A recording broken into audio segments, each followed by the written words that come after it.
Hey everybody, Mr. Extraordinary again with another video. What's up, what's up, what's up? How you doing? I hope you guys are warm.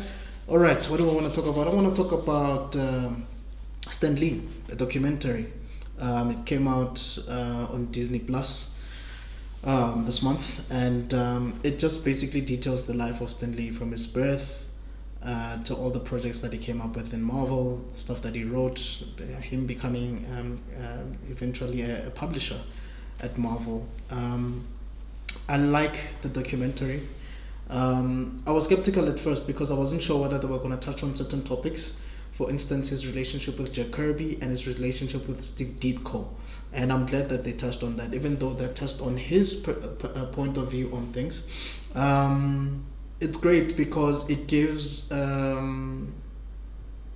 people an idea of who he was, not just the guy who came on cameos and created all these characters, but how influential he was in the comic business and some of the risks that he took to make sure that he comes up with compelling stories, and he actually publishes some things that, I mean, he did an issue that was not approved by the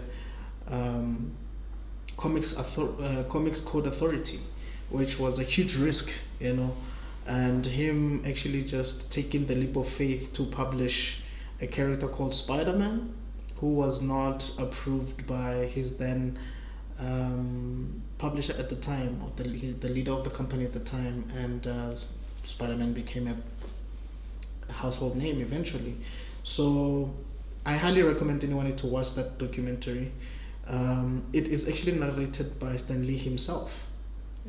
So they took clips from archival footage from all the years and just blended it in such a way as if he's actually detailing his entire life, as if he was just recording his life in one studio session or something, which is remarkable. So you see him through the years, you get to see his wife, you get to see how he started at Marvel as a teenager. I think he was 17 at the time, to becoming this guy who co-created the X-Men, Black Panther, Spider-Man, and many other characters, and it came up with a method, the Marvel method, thanks to Steve Ditko and Jack Kirby, because they were working with him at the time, and how influential other people were. Jack Kirby is one of them, and Steve Ditko being one of them, and how he made sure to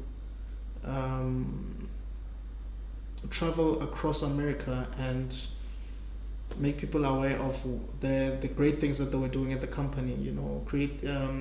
Talks about the Hulk and how he came up with the character of the Hulk, what he had in mind when that character was created. I like the fact that they show us different photographs, they show us different videos of some of his interviews. I mean, there was a nice interview with him discussing Marvel, and them having, on the other side, having Julius Schwartz, who was at DC at the time, and they had different takes on characters. It's truly great. I don't think it's a documentary that should be ignored, rather, and I don't think it's a documentary that should be watched once. It's something that should be viewed more than once, so that you can understand the tedious work that goes into creating iconic storylines and iconic characters, and all the hard work that these men have put in to make sure that they bring about some of the best stories ever made, even though it's not through a fictional novel, but it is through pictures, comic books, panel by panel, page by page. And I think one thing that we also take for granted is the influence of DC Comics, what they were able to do to influence the Fantastic Four, for instance. So please watch it, see all the speeches that he made, see this young boy who turns out to become a giant in the comic book industry, Stan the Man Lee, and how he came up with the soapbox, and how he got fan mail, and like I said, the Marvel method, and some of your favorite characters that we got to see over the years. So I'll definitely give it a 9 out of 10. 9 because I feel like some parts that should have been included in the documentary were omitted.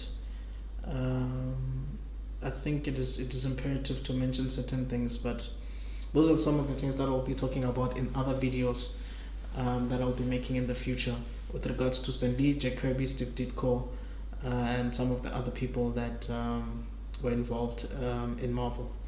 But yeah, that's basically my thought on it.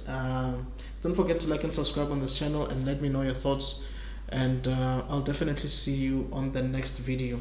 Alright, cheers.